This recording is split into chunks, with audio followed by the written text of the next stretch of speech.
tout tracé. École, université, travail. On m'a dit que si je faisais bien mes devoirs, que j'obtenais des bonnes notes et que je décrochais un bon travail, eh bien j'aurais la vie parfaite. On te l'a probablement dit aussi. Le truc, c'est que c'est pas la vérité. Faire des bonnes études et avoir un bon travail, c'est pas la vie parfaite pour toi. C'est la vie parfaite aux yeux du système. Un système qui veut créer le maximum de personnes dociles et prévisibles qui vont être extrêmement utiles pour les grandes entreprises. Si la société était une machine, ces personnes-là, ce serait simplement un petit boulon, formaté, poli et ajusté pour répondre à tous les besoins, sauf les siens. En suivant cette voie, tu deviens tout simplement un esclave moderne, condamné à courir après l'argent toute ta vie pour simplement payer les factures, mois après mois, année après année, jusqu'à la fin de ta vie. Ce discours, on l'a tous déjà entendu. Mais le problème, c'est que 99% des gens vont l'entendre, vont être d'accord avec, mais vont continuer à être victimes de cet engrenage. Toutes ces personnes-là, c'est ce que j'appelle les zombies. Les personnes qui vivent leur vie à moitié, qui sont pas heureux, mais qui sont pas non plus assez malheureux pour oser sortir de leur zone de confort. Ces personnes-là, elles sont vouées à une vie de désespoir tranquille, comme le dirait Henri David Thoreau. On en fait tous partie parce que c'est ce que nos parents nous apprennent, c'est ce que le système scolaire nous apprend et ce qu'on voit dans les médias. Mais heureusement pour moi, quand j'étais ado, j'ai été faire un stage à Nestlé. Et pendant ce stage-là, j'ai mis 2 semaines à mettre à jour l'intranet, donc le site internet interne de la division de Nestlé où je travaillais. J'ai changé toutes les catégories, créé du contenu, mis à jour les documents, réorganisé. J'étais très fier de mon travail. Je reçois les félicitations de pas mal de mes collègues et je finis mon stage. L'année d'après, je reviens faire le même stage. En mettant les pieds là-bas,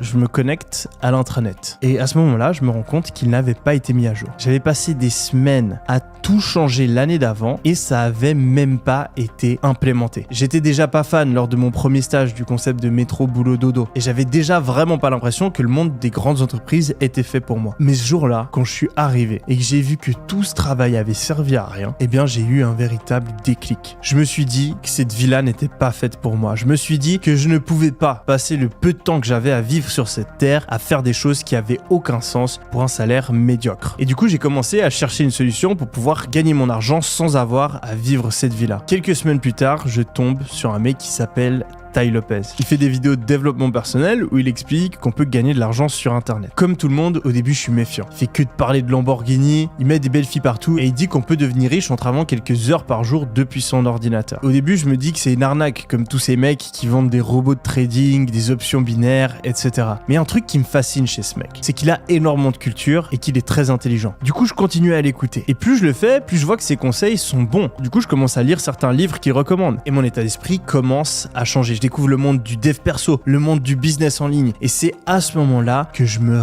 réveille, que j'arrête d'être un zombie et que je réalise qu'il existe un autre monde, qu'on peut sortir de cette énorme machine et que si on ose penser un petit peu différemment, eh bien on peut créer sa propre liberté et vivre une vie complètement différente. Le truc, c'est que cet éveil, la plupart des gens ne vont jamais le vivre. Et je suis même convaincu que la plupart des gens qui regardent cette vidéo ne l'ont pas encore vécu. Certes, vous vous renseignez, certes, vous regardez des vidéos sur le développement personnel et le business en ligne, mais est-ce que vous avez déjà essayé? Est-ce que vraiment, au fond de vous, vous êtes déterminé à suivre cette voie? Et est-ce que vous avez déjà agi? Parce qu'il y a beaucoup de personnes qui rêvent, il y a beaucoup de personnes qui pensent, il y a beaucoup de personnes qui parlent, mais il y en a très peu qui sautent le premier pas et sortent des chemins tout tracés par la société. Si vous n'avez pas encore fait ce pas, faites-le maintenant. Prenez maintenant la décision de commencer ce voyage vers le million d'euros. D'arrêter de décider que votre avenir est en dehors des codes tout tracés par la société et de faire vos premières actions dans ce sens. Que ce soit acheter des livres, suivre une formation ou un séminaire sur le business, que ce soit de créer votre première société ou encore de changer de pays, faites cette première action parce que tant que vous ne l'aurez pas fait, votre parcours vers le million d'euros n'aura même pas encore commencé. Ensuite, on va pouvoir passer à l'étape numéro 2, l'apprentissage. Si tu regardes cette vidéo, c'est probablement que tu as remarqué toute ta vie que quelque chose clochait. Pendant des années, on t'a raconté des conneries. Que ce soit tes parents, tes proches, l'école, l'université ou les médias. Économise chaque centime. Ne prends pas de risques. Écoute bien les ordres de ton patron. Le business en ligne, ça marche pas. Les investissements, c'est risqué. Que des conneries. La vérité, c'est que si tu veux devenir riche, il va falloir remplacer toutes ces pensées par les personnes qui ont du succès d'un point de vue financier. Imagine-toi être un ordinateur. Eh bien, actuellement, il est infecté par un virus. Le virus de la pauvreté. Et ce virus, il contient toutes les croyances limitantes qu'on t'a inculquées depuis que t'étais gamin. Heureusement pour toi, j'ai une bonne nouvelle. Il existe un antivirus puissant. Cet antivirus, c'est toutes les connaissances de ceux qui ont réussi financièrement. Et la seule manière de se débarrasser du virus, c'est d'installer l'antivirus. Pour installer ces nouveaux